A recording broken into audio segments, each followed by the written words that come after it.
የዖፅ አገር ነዋሪው ኢዮብ ሀብቱ ያለው ቤተሰቡ ያለው ነገር በሙሉ በአንድ ቀን እኮ አንድ ሰው እየሮጠ መጣ ይላል። ከአንድ ቦታ አቤት ሲለው መብረቅ ከሰማይ ወርዶ ከብቶቹን ምናምን በሙሉ ፈጀ እና የነበሩትንም ሰዎች በሙሉ ጨረሰ። እኔስ አለውና ለአንተ መልእክት ለማድረስ ብቻ አመለጥኳል። አንዱ ደግሞ ከአንድ ቦታ ሮጦ መጣ። የምስራቅ አውሎ ንፋስ ተነስቶ መጣ። ልጆች በታላቅ ወንድማቸው ቤት እያሉ ተደግሶ ምናምን እንደዚህ እየበሉ እየጠጡ እያለ ቤቱን ከአራት አንግል መታው። ከዛ ውስጥ ያለው ሰው በሙሉ ከነ ልጆች በሙሉ ሞቱ። ከዛ ባሪያዎቻቸውን በሙሉ አልቋል። እኔ እችን ለመንገር አመለጥኳል።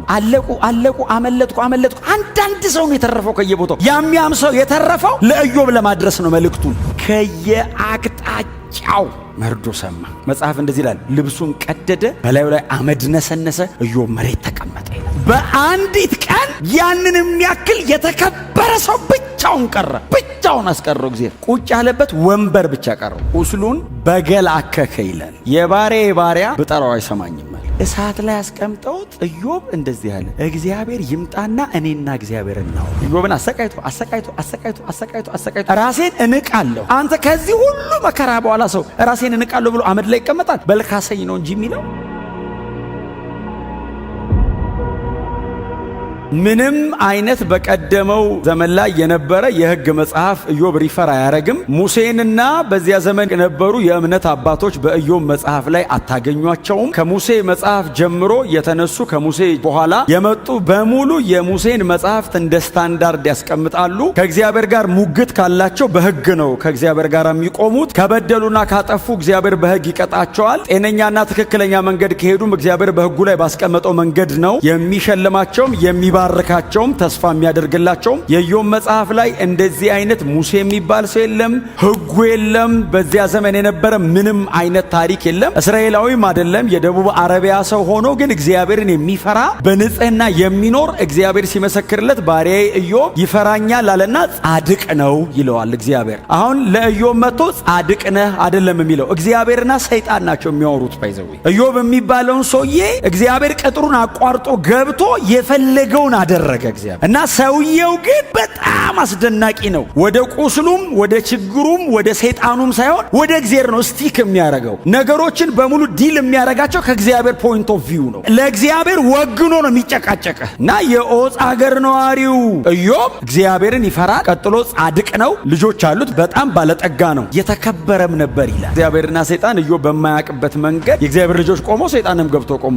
ምድርን በሙሉ ዞርኳት ሲለው ባሪያዬን ኢዮብን አየው ሲል አዎ አይቼዋለሁ አለ። ይፈራኛል፣ ይወደኛል፣ ያከብረኛል አለ። አይ ቅጥሩ በጣም ትልቅ ነው፣ አጥሩ ትልቅ ነው። እስቲ ቅጥሩን አንሳ፣ ዙሪያው ያለውን ነገር እስቲ ውሰድበትና ያኔ አለው ሰይጣን ይሰድብሃል።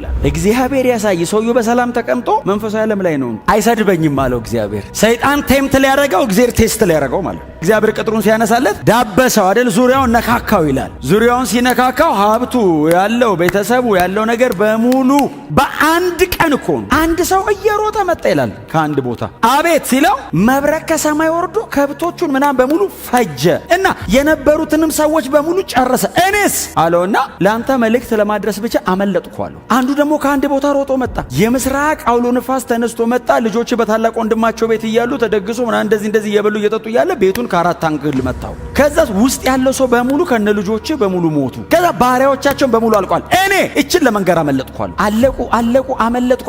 አንዳንድ ሰው ነው የተረፈው ከየቦታው። ያም ሰው የተረፈው ለኢዮብ ለማድረስ ነው መልእክቱን። ከየአቅጣጫው መርዶ ሰማ። መጽሐፍ እንደዚህ ይላል፣ ልብሱን ቀደደ፣ በላዩ ላይ አመድ ነሰነሰ፣ ኢዮብ መሬት ተቀመጠ ይላል። እግዚአብሔር ሰጣ አለ፣ እግዚአብሔር ነሳ፣ የእግዚአብሔር ስም የተመሰገነ ይሁን አለ። ምን ማለት ነው? ራሱ ሰውየው ምንድን ነው የገባው? እግዚአብሔር እንዴት ነው የሚያውቀው? ልጆችህ ሞቱ፣ እንትን ተወሰደ፣ ንብረት አለቀ። በአንዲት ቀን ያንን የሚያክል የተከበረ ሰው ብቻውን ቀረ። ብቻውን አስቀረው። እግዚአብሔር ቁጭ ያለበት ወንበር ብቻ ቀረው። አየኸው አለው ኢዮብን። አዎ አየሁትኝ፣ ዙሪያውን በሙሉ መትቻለሁ፣ እንደዚህ ሆኗል። ግን አይ መች ነካኸው አለው። ሰው እኮ ይሄንን ሁሉ ለህይወቱ ይከፍላል አለው። ሰይጣን እኮ ነው የሚለው። ሰውነቱን እስቲ በቁስል መታው አለው እና አቁሰለው ሲለው እግዚአብሔር እንደዚህ አለው፣ ከነፍሱ በቀር የወደድከውን አድርግበት። ቁስሉን በገል አከከ ይላል። የባሪያ ብጠራው አይሰማኝም አለ። ወረደና ልክ በዚህ አይነት ሲቃይ ውስጥ እያለ ከሩቅ የነበሩ የኢዮብ 3 ጓደኞች ሰሙ ይላል ስለ ኢዮብ። በልዳዶስ፣ ሶፋርና ኤልፋዝ 3ቱ ሊያጽናኑት እኮ ነው የመጡት። አይዞ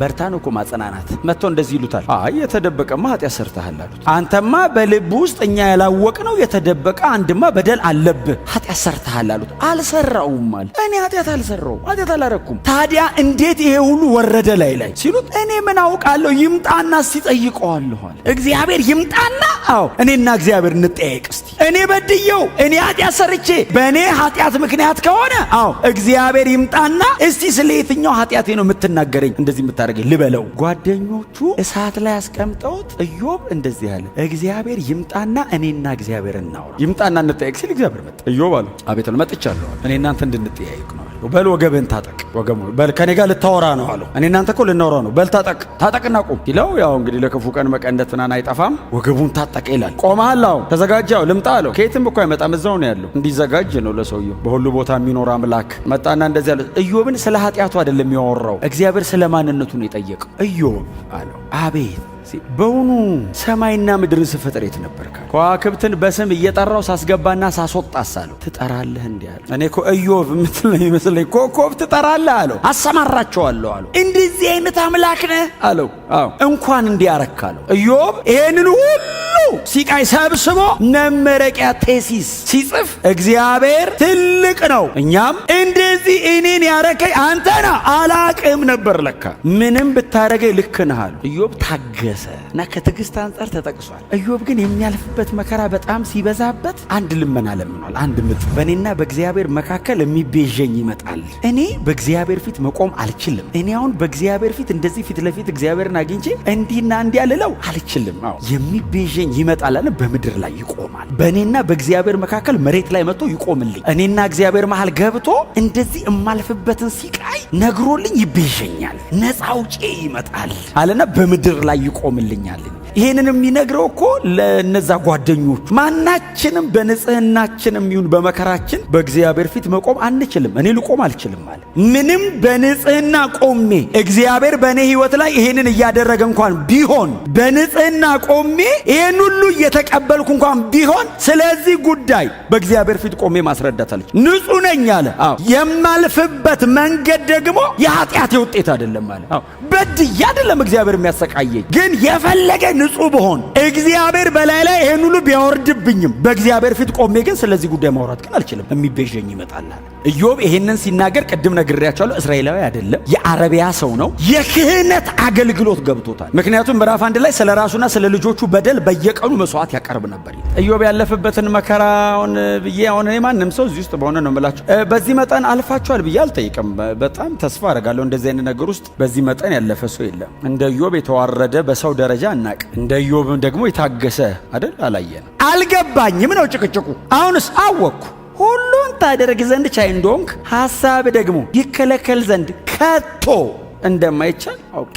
እግዚአብሔር ሉዓላዊ ነው። ሶቨሪን ጋድ የሚል አንደርስታንድ አረኳል። እግዚአብሔር ሉዓላዊ ነው። ከሰማይ ተጭኖ ይምጣ እንጂ እግዚአብሔር ኢንፍሉዌንስ ሊያደርግ ከመጣ አንተ ወደ ላይ ልትሰብረው አትችልም። እግዚአብሔር ከመጣ ማንም እግዚአብሔርን ሐሳብ ሊያስቀይረው እቅዴን አለና እግዚአብሔር ያለ እውቀት የሚያደበዝዝብኝ እኔ ላደርግ ያለሁትን በልብ ያለው ምክር ሳያቅ የኔን እቅድ ሊያደበዝዝ የሚፈልግ ይሄ ማን ነው አለ እግዚአብሔር። ከሰማይ አስበው ይሄ ማን ነው ሲል እጁን እንዲህ አንስቶ ያለ እውቀት ነው ይቅር በለኝ ስላልገባኝ ነው። ከዚህ ሁሉ ሲቃይ በኋላ ኢዮብ የገባው ነገር ይሄ ነው። እግዚአብሔር ሐሳቡ እንደማይለወጥና የወደደውን እንደሚያደርግ። ቀጥሎስ እኔ ተስማምቼ የፈለግከውን አረግ ነው ማለት ያለብኛል። ይሄ ኤሊሁም የሚባል ልጅ ከምዕራፍ 34 እስከ ምዕራፍ 37 ነው ያወራው። ኢዮብ ለምን በእንዲህ አይነት ሲቃይ ውስጥ እንደሚያልፍ አስረዳው። እግዚአብሔር ለከበረ ነገር እያዘጋጀህ ነው። በዚህ ሁሉ ሲቃይ ውስጥ የሚያሳልፈው እያነጣረህ ነው። ታገስ፣ ጨርስ፣ በዚቹ ትንፋሽ ጨርሳለሁ። እንዳትቀይር ሐሳብ ልክ ነህ፣ ጥሩ እንትን ላይ ነው ያለ ስቴጅ ልክ ነው፣ እንዳትለውጠው፣ ጨርስ በዚሁ። በተለያየ አቅጣጫ አሁን ዘንድሮ ምናልባት ሲቃዩ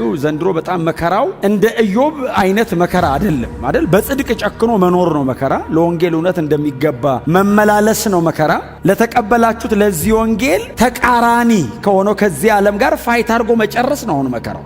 ልባችሁን የሚያማልለው ልባችሁን የሚወስደው ነገር አሁን ምናልባት የሆነ ነገራችሁን እየተሰጣችሁ ላይሆን ይችላል። አንዳንድ ነገር እየሰጣችሁም ሊሆን ይችላል። እምቢ ብሎ መሄድ ሊሆን ይችላል። አሁን ቻሌንጁ አልፈልግም ማለት ሊሆን ይችላል። አሁን ነፍስን የሚያሰቃየ አሁን እግዚአብሔር ኢዮብን ሪዋርድ ሊያደርገው እያዘጋጀው ያለው ምዕራፍ 42 ላይ እናንተ አንብቡት። በጣም እጥፍ እጥፍ አይደለም ይላል። እንትኖቹ ይሄን ያህል እጥፍ፣ እንትንም ይሄን ያህል እጥፍ፣ ልጅም በእጥፍ ከብትም ምንም በእጥፍ እግዚአብሔር ሰጣው ይላል። እግዚአብሔር ኢዮብን ጎበኘው ይላል። ማንም ሰው ሳያያችሁ እናንተና እግዚአብሔር ብቻ ክብር ለማግኘትም ለመመስገንም ለመዋረድም ለመሰደብም ሳይሆን እኔና እግዚአብሔር ብቻ በምናልፋት በእያንዳንዷ በጓዳ በስውር ለእግዚአብሔር ብላችሁ የምትወስኗት እያንዳንዷ ውሳኔ ሰማይ ሽልማት አላት። ኢዮብ ታግሷል። ኢዮብ በጣም በብዙ መከራ ውስጥ አልፏል። ኢዮብ በጣም ያለ መጠን ተዋርዷል። ከኢዮብ በላይ የተዋረደ እናውቃለን።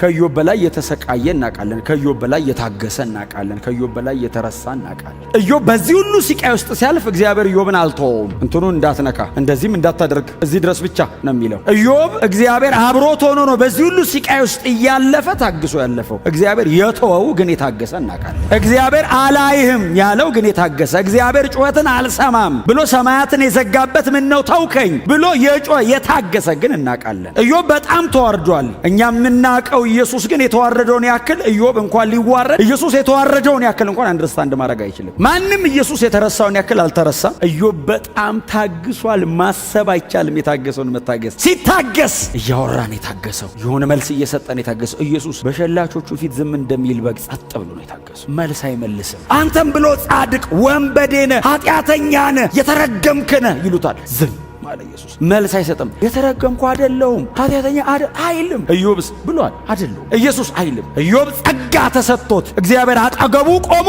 መግባት የተቻለው ኢዮብ ጋር አጥንቱና ስጋው ጋር ነው፣ ነፍሱ ጋር አልተቀበለም። ኢየሱስ ሁሉን ተትቷል። ኢየሱስ ኢዮብን እግዚአብሔር ለበለጠ ክብር ለማዘጋጀት ነው በዚህ መከራ ውስጥ ያሳለፈው። ኢየሱስን የሰው ልጆችን ኃጢአት ለመሰረዝና የማይቆጠር ትውልድን በፊቱ ለማቅረብ ነው እግዚአብሔር መስቀል ላይ ኢየሱስን ያሰቃየ። አንድ ቦታ ያዕቆብ 5:11 ላይ ኢዮብ ታገሰ የሚል አንብበናል። መጽሐፍ ቅዱሳችን ሙሉ አዲስ ኪዳን ኢየሱስ ታገሰ ይላል። ኢዮብ አንድ ነው ጥቅስ ያገኘው ታገሰ ለሚለው። ኢየሱስ ሙሉ መጽሐፉን ታገሰ ተብሏል። ይበልጣል ኢየሱስ ትዕግስት የታየው ክሮስ ላይ። ኢየሱስ ጨከነ መስቀል ላይ። ኢየሱስ ዝም አለ መስቀል ላይ ነው። ኢየሱስን እግዚአብሔር ተወው መስቀል ላይ ነው። ኢየሱስ ስለ ሰው ልጆች ኃጢአት በመስቀል ላይ ሞተ መስቀል ላይ ነው። ከመስቀል ላይ አውርደው ወስደው ቀበሩት ስለ እኔ ኃጢአት ነው። ኢዮብን አሰቃይቶ ራሴን እንቃለሁ አይደል ያለው። አንተ ከዚህ ሁሉ መከራ በኋላ ሰው ራሴን እንቃለሁ ብሎ አመድ ላይ ይቀመጣል? በልካሰኝ ነው እንጂ የሚለው እግዚአብሔር ማን እንደሆነ ሲገባ ስለ ካሳ አታወራም። ላደበዘዝብ ሞከርኩ ማረኝ አለው። በዚህ ሁሉ ስቃይ ውስጥ ካለፈ በኋላ ማረኝ ይላል እንደገና። ኢዮብ በጣም የሚደንቀኝ ስለ ጓደኞቹ ጸለየ ይላል። እነ በልዳዶስ ሄደዋል፣ ባይዘ አሰቃይቶት ሄደዋል። ከሰይጣን ጋር አብረው መከራውን አብልቶት ወደ ሀገራቸው ተመልሰው ኢዮብስ ቁጭ ብሎ ይለምናል ስለነሱ። እግዚአብሔር ሆይ እኔም እነሱም አልገባንም ነበረው፣ እነሱም ላንተ የወገኑ መስሏቸው፣ እኔም በዚህ በኩል ቆሜ ሁለታችንም አንተን አንደርስታንድ ሳናደርግ ዲዛይን ሳይገባ እኔን ምረኸኛለሁ ማራቸው እባክህ ብሎ ሲለምን እግዚአብሔር የኢዮብን ጸሎት ሰማ ይላል። እግዚአብሔር ሊቀጣቸው ነበር ይልና ወዳጆቹን ሄደና እግዚአብሔር ስለ ኢዮብ ጸሎት ለወዳጆቹ ተገለጠ። ኢዮብን ብሎ የተገለጠው እንጂ አይጠባባቸው ብሎ አይደል። እግዚአብሔር ለዚህ ሂዱ አላቸው። ወዴት? ወደ ኢዮብ። ለምን? ይቅርታ ጠይቁት ይልና ኢዮብም ከዚህ ነገር በኋላ 140 ዓመት ኖረ የሚል ቃል አለ። ከነ ሙሴ ወዲህ 120 ዓመት ነው ሰው የሚኖረው። ስለዚህ ሰውየው ከአብርሃም በፊት ነው ማለት። ኢየሱስ በአብ ዘንድ የከበረው በመስቀል ላይ ታግሶ ነው የሚለው። ኢዮብ በ42 ምዕራፍ በተጠቀለለ ታሪክ ኢየሱስ በመስቀል ላይ ታግሶ በአባቱ ቀኝ ተቀመጠ የሚለውን አስተማረ።